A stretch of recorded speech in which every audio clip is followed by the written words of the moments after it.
बिहार में बड़ा सियासी उलटफेर करने वाले आज नीतीश कुमार 2 बजे फिर सीएम पद की शपथ लेने वाले हैं। कुल 7 पार्टियों के सहयोग से ये सरकार बनने जा रही है।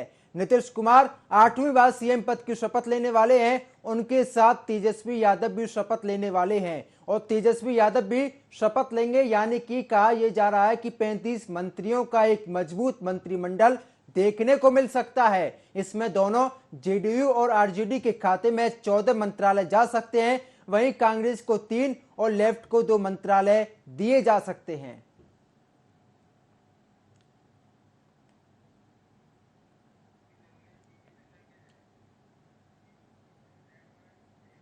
बिहार में एक बार फिर से बदलाव हुआ है। सीएम तो वही है, लेकिन गठबंधन बदल चुका है। नीतीश कुमार बुधवार को 8वीं बार सीएम पद की शपथ लेने वाले हैं। आखिर क्या है पूरा मामला, यानी कि पूरा राजनीतिक घटनाक्रम क्या है, इस रिपोर्ट में देखिए।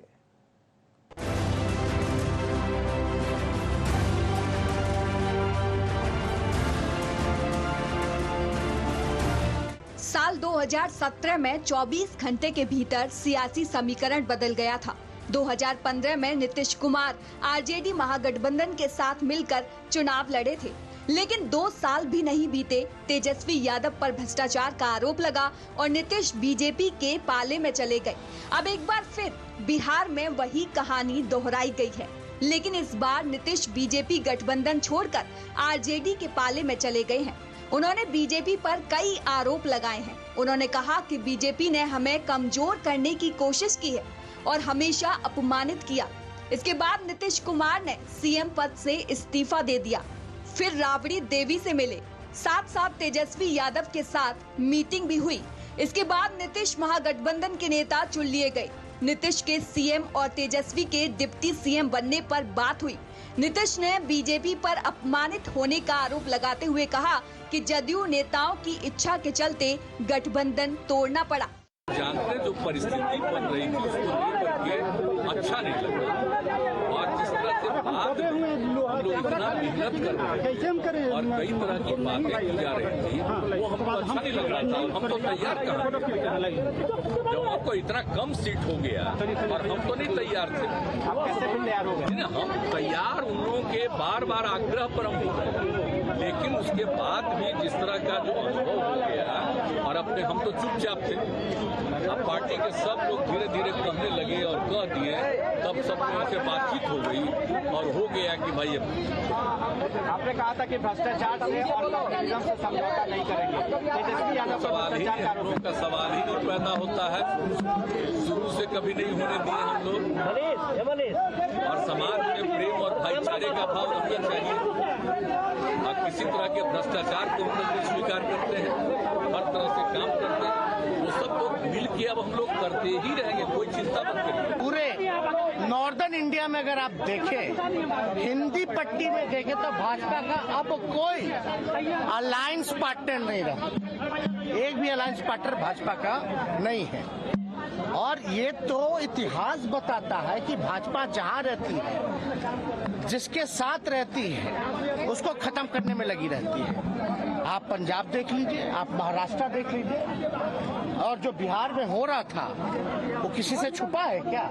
गठबंधन तोड़ने के बाद बीजेपी ने नीतीश पर पलटवार करते हुए धोखा देने का आरोप लगाया। आज जो कुछ भी हुआ है वह बिहार की जनता के साथ और भाजपा के साथ धोखा है। यह पूरे उस मैंडेट का उल्लंघन है जो मैंडेट बिहार की जनता ने दिया था। वहीं एलजेपी नेता चिराग पासवान ने तंज कसते हुए कहा कि एनडीए से नाता तोड़कर नीतीश ने दूसरी बार जनादेश का अपमान किया है। आगे उन्होंने कहा कि बिहार में राष्ट्रपति शासन लगाया जाए और नए सिरे से चुनाव कराया जाए। नीतीश कुमार अब 8वीं बार बिहार के सीएम बनेंगे। पहली बार साल 2000 में नीतीश बिहार के सीएम बने थे। पहली बार 2013 में एनडीए से गठबंधन टूट गया था। आइए आपको ग्राफिक्स के माध्यम से बताते हैं कि कब क्या क्या हुआ। 1994 में नीतीश कुमार ने लालू का साथ छोड़ा। नीतीश ने जॉर्ज फर्नांडिस के साथ समता पार्टी का गठन किया। 1995 के बिहार विधानसभा चुनाव में लालू से बुरी तरह हार गए। 1996 में नीतीश ने बीजेपी से हाथ मिला लिया। साल 2003 में समता पार्टी जनता दल यूनाइटेड बन गई। जेडीयू ने बीजेपी का दामन थामे रखा। साल 2005 के विधानसभा चुनाव में एनडीए की सरकार बनी। साल 2013 में 17 साल पुराना एनडीए गठबंधन टूट गया। साल 2015 में नीतीश ने आरजेडी महागठबंधन के साथ मिलकर सरकार बनाई। 2017 में नीतीश महागठबंधन का साथ छोड़कर एनडीए के साथ चले गए। 2020 में विधानसभा चुनाव में फिर एनडीए गठबंधन की सरकार बनी। अब 2022 में फिर एनडीए छोड़कर आरजेडी गठबंधन के साथ चले गए हैं। बिहार में एक बार फिर से सरकार बदल गई है। सीएम वही है लेकिन गठबंधन नया है। नीतीश की नई सरकार को कांग्रेस लेफ्ट ने भी समर्थन का ऐलान किया है। सवाल फिर खड़ा होता है कि नीतीश बार बार क्यों पलटते हैं, वो भी सीएम रहते हुए। सवाल ये कि क्या आरसीपी सिंह के जाने के बाद नीतीश को महाराष्ट्र की तर्ज पर पार्टी में फिर से टूट का खतरा दिख रहा था, या फिर नीतीश को सीएम की आखिरी पारी की घोषणा करने के बाद पीएम पद की आस जगी है। अब देखना ये होगा कि बीजेपी का अगला कदम क्या होगा, क्योंकि बिहार में बहार बा, नीतीश की फिर से सरकार बा। Bureau report, news watch India.